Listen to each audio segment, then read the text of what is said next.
really does. It's a unique skill. I'll keep that in mind next time he calls. What's up? No Barry?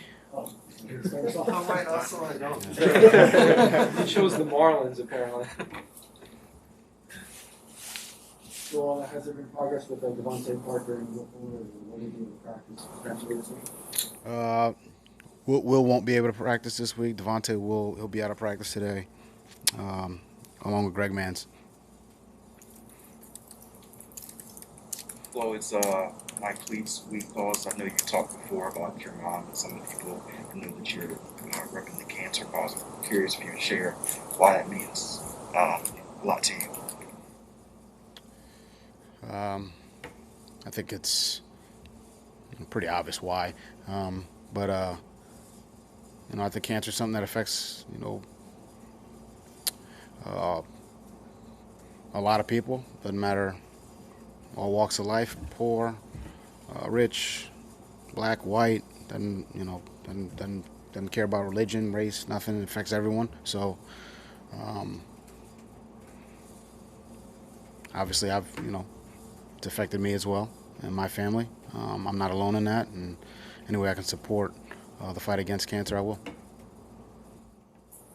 Coach, earlier this week, Joe Judge had commented about your guys' time kind of coming up together in New England. Just wanted to get your take on what that time meant to you and how it kind of taught you and prepared you for where you're at now, and just maybe if some of your favorite memories from that time with Coach Judge.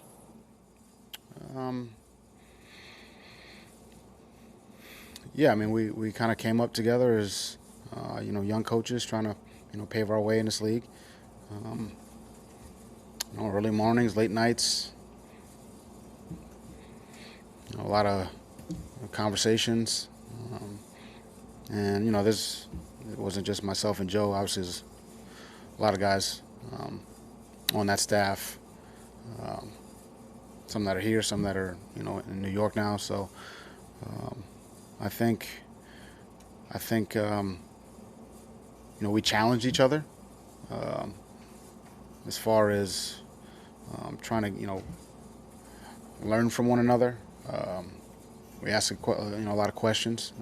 Pat and I have challenged each other. Joe and I have challenged each other. What do you think about this? What do you think about that?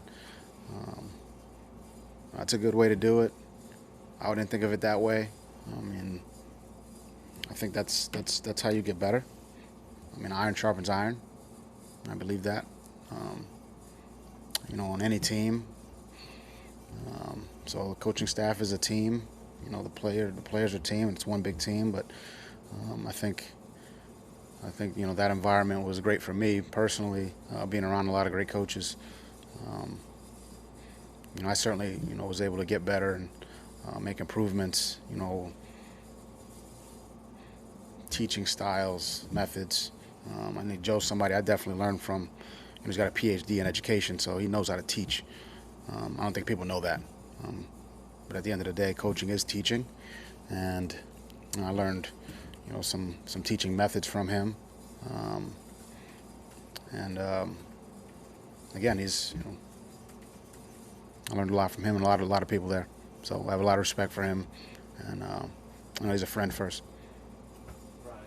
I know a couple weeks ago you said that there's no set amount of time you can use to maybe judge any particular player or a young player coming into this league. But last Sunday was to his 16th career start, so now he kind of has a full season's body of work. Where do you think he's improved the most over this time? I guess it would be now. We'd have to wait till after this week. The full season, 17 games now. So I'll answer that one next week. But through 16 games, I think he's obviously. We get up here and he's made a lot of positive. There's been a lot of positives. He's improved every week. I think he's getting better every time he steps out onto the practice field. He's getting the reps from a preparation standpoint, and it's he's doing better. He's doing a lot better, and hopefully he continues to just keep working the way he's working, and I'll probably have a better answer next week. how would you describe Tua's accuracy, and when a player has a high completion percentage, how can that impact an offense and how the defense has to defend that quarterback? Yeah, I mean, accuracy is always good. I mean, if we can throw it accurately, catch the ball, those are normally positive plays.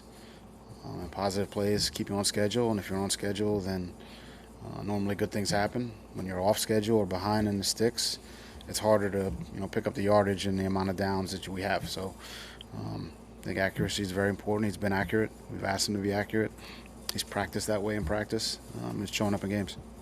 I know accuracy is kind of a general term, getting the ball to the receiver, but is there a way that you guys maybe track, the ball placement and whatnot? Because I feel like that's a kind of an underrated aspect of, accuracy. Maybe. No, I mean, you're right on it, Daniel. I mean, it's something we talk about with Tua. Put it in a spot where the runners can run away from the defenders. Tell the receiver where to go with the ball, with where you place it. We try to do that as best we can. I think he can be accurate enough to do that, so we ask him to do that, and that's a big part of it. Run after catch is, if you throw behind, you can't run after catch. You got to put it out in front, put it in a spot where we can do something with it. So that's something we definitely harp on, and at the same time, the receivers got to trust that the quarterback's putting them in, throwing it to where they need to turn and run.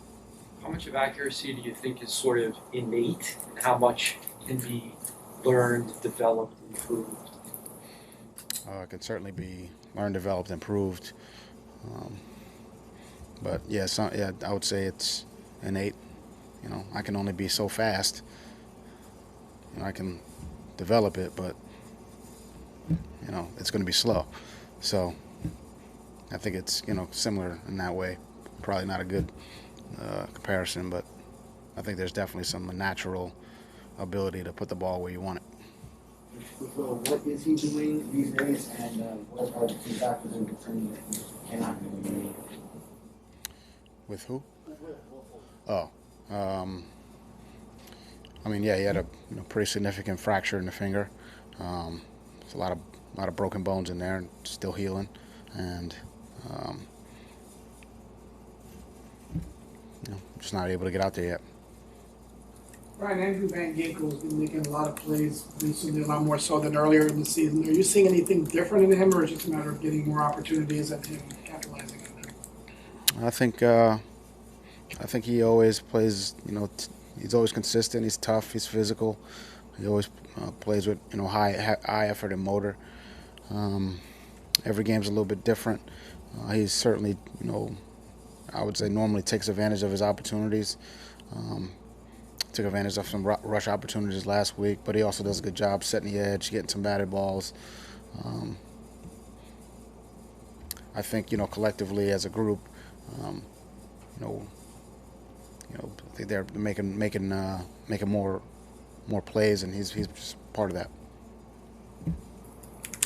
Your three rookies have played really well, especially the last couple of weeks. Top rookies, I guess, Waddle, Phillips, and Holland. I'm curious how you've seen them maybe evolve from when you first got them to where they are now.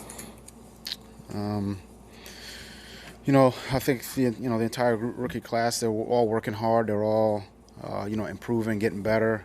Those three in particular, getting a lot of playing time, along with Liam Eichenberg's getting a lot of playing time as well.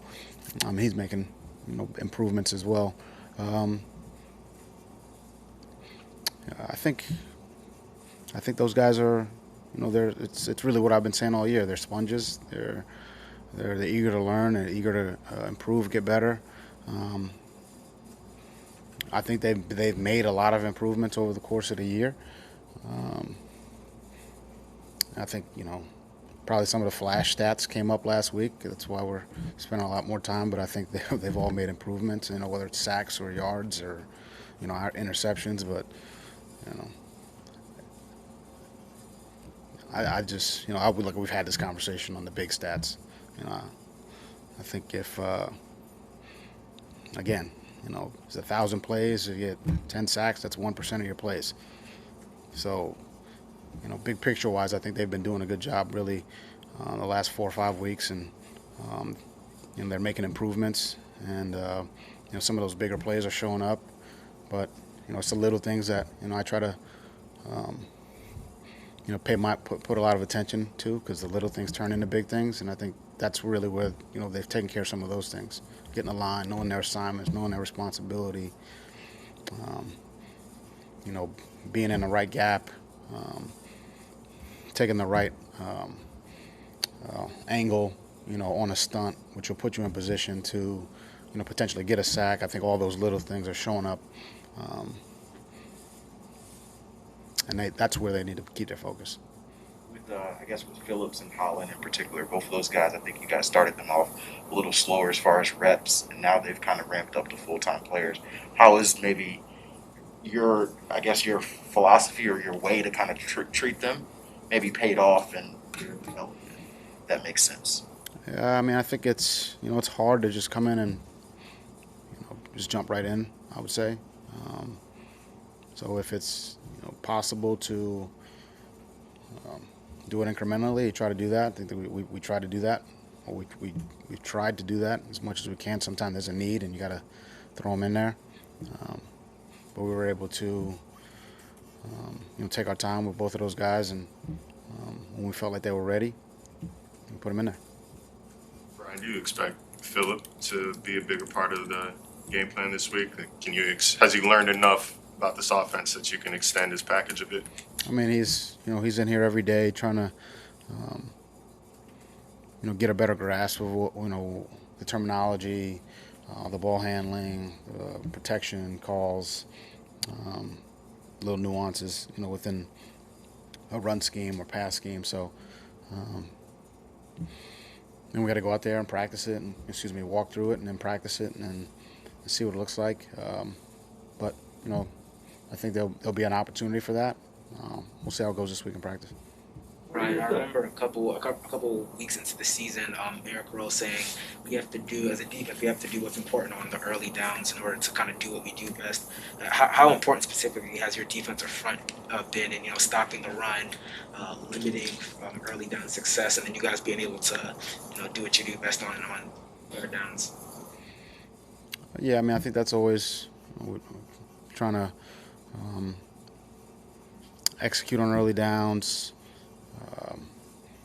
Put them behind schedule. They're trying to stay on schedule. I think that's always the case. That's certainly going to be the case this week against the Giants. We're not, talking enough about them, but they got a good football team. They got good backs. They got good receivers. They got a good O-line. They got a good defense, good defensive line. They keep the score down. They play well in the kicking game. So that's certainly going to be something that we're going to have to do this week. I would say, look, we don't know the health of their skill players, but if they're all healthy, this is a good skill group, like very good. So between Galladay and Shepard and Kadarius Toney and Ingram and Slayton and Barkley, it's name after name after name after name, and Rudolph and guys we got to cover. So yeah, it's going to be a big test. That's kind of where our focus is right now, and we're going to have to do a good job on early downs for sure. The uncertain status of Daniel Jones maybe impact the way you're preparing right now, or is it just, once again, to kind of preparing for the team as a whole? Yeah, we're preparing as if he's going to be up. Take a look at all the quarterbacks, but they've got plenty of guys to prepare for, offensively, defensively, and in the kicking game. They got some really good players in the kicking game as well. Julian Love, Keon Cross, and they got some really good players across the board. Leonard Williams, he's a problem, a major problem.